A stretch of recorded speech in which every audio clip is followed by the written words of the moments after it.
ciidanka ilaalada kacaanka ee dowladda Iiraan ayaa ku dhawaaqay laga bilaabo maalinta biri oo ah maalin Arbaco ah 8 subaxnimo ama 2 saac 1 Abriil inay bartilmaameedsan doonaan dhammaan shirkadaha tiknoolajiyadda ee Mareykanka. Weerarkaas oo looga jawaabayo weerarada dilalka qorshaysan ee ka dhacaya gudaha dalka Iiraan.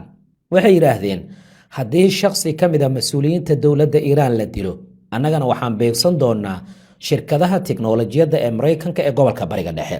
Halkan ma waxay ka dhigan tahay in loo socdo maalgelintii shirkadaha tiknoolajiyadeed ee ugu waaweyn Mareykanka ay ku sameeyeen Imaaraadka Carabta iyo dowladaha kale ee gobolka Bariga Dhexe, maadaama sanadii ugu dambeeyay shirkadaha ugu waaweyn ee Mareykanka iyo Sacuudiga iyo Imaaraadka ay saldhigyo ay ka sameysanayeen.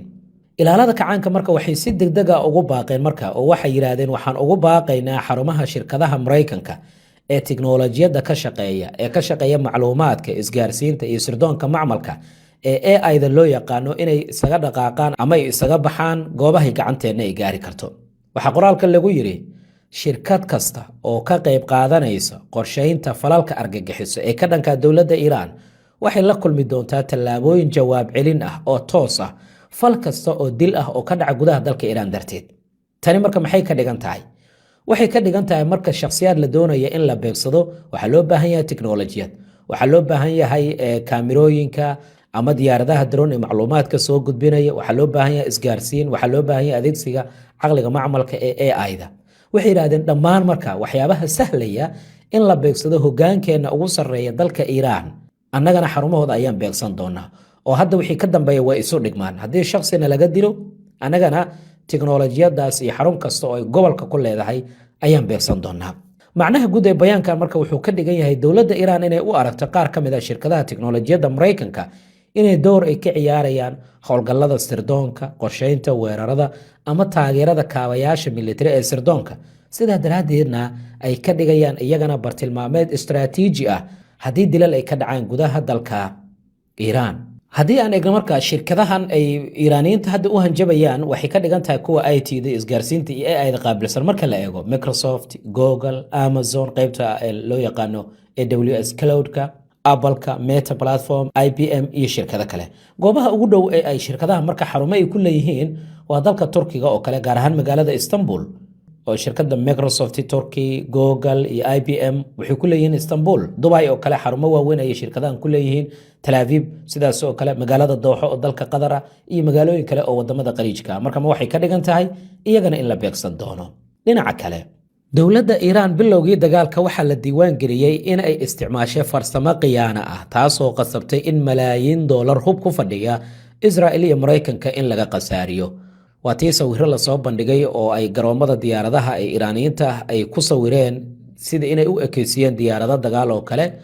gantaalo badan halkaasi lagu burburiyey. waa tii markii dambe la soo bandhigay in taangiyo Shiinaha laga soo iibiyey iyo hub kaleba inay dhigeen qaybo badan oo kamid ah gudaha dalkaasi si ay ugu maleeyaan hub ay ciidamada Iiraan ay leeyihiin loona beegsado waliba taangiyada la sheegay inay baca ka samaysan yihiin. hadda warbixin kale ayaa soo baxaysa oo cajiib ah.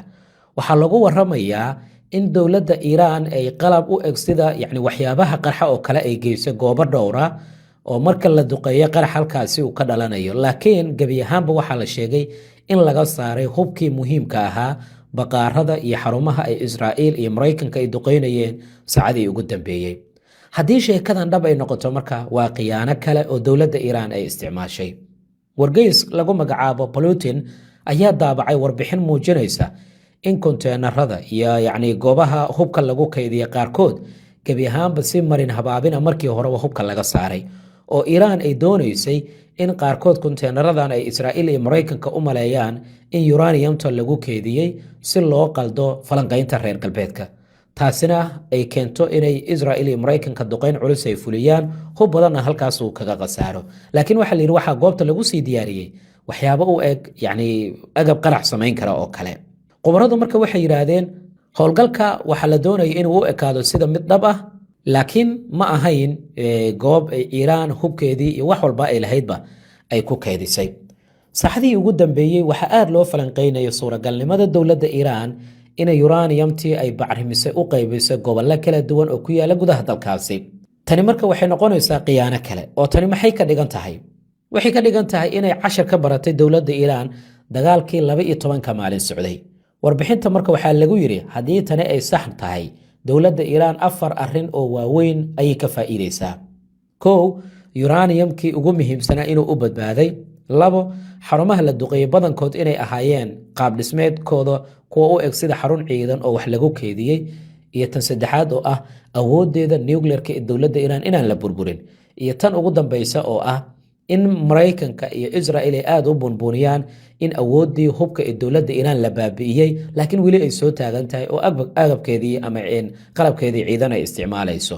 waatii bilowgii la lahaa 90% awoodda Iiraan waa la baabi'iyay laakiin maalin kasta haddana dowladda Iiraan gantaaladeeda waxay waxyeello u geysanayaan xarumo muhiim oo ku yaala gudaha Israa'iil.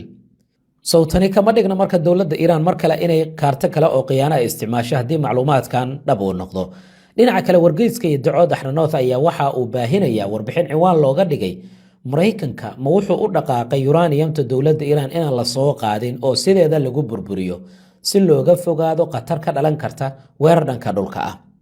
Saacadii ugu dambeeyay marka qaraxyadii gobolka Isfaham ka dhacay oo la sheegay in hub culus Mareykanka uu isticmaalay, ayaa dhinaca kale waxaa la sheegay in Mareykanka uu doonayo inuu bartilmaameysado xarumo la aaminsan yahay nuclearka dowladda Iiraan in lagu qariyo ama barnaamijkii la bacrimiyay in lagu qariyo, taasoo haddii dhab ay noqotoba khatar weyn ay ka dhalan karto gobolka bariga dhexe shucaaca nuclear ay suuragal ay tahay inuu la kulmo.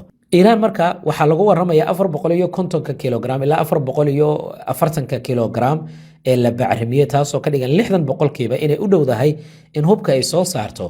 waxaa la isweydiiyay halkay ku qariyeen xarumihii rasmiga ahaa ee dhulka hoostiisa ah wayba ka bixiyeen, ma waxay geeyeen baqaara kale, ma waxay geeyeen goobo ugu yaraan konteenaro ah oo la rumaysan yahay inay doonayaan in bacrimintaas ay ku badbaado. taasa marka waxay keentay Mareykanka iyo Israel duqeyntii ugu cusleed inay fuliyaan xalay, loona arko in la beegsaday xarumo muhiim u ah dowladda Iiraan. laakiin shakigu wuxuu sii xoogaysay markii wargeyska warbixintiisa uu ku sheegay in Iiraan hubkeeda iyo barnaamijkeeda nuclear-kaba ay mar hore kala shaandhaysatay goobo cidlaahna ay duqeynayaan Mareykanka iyo Israel saacadii ugu dambeeyay. balka war adig maxay kula tahay qaybta hoos aragtidaada ku reeb waad mahadsan tahay.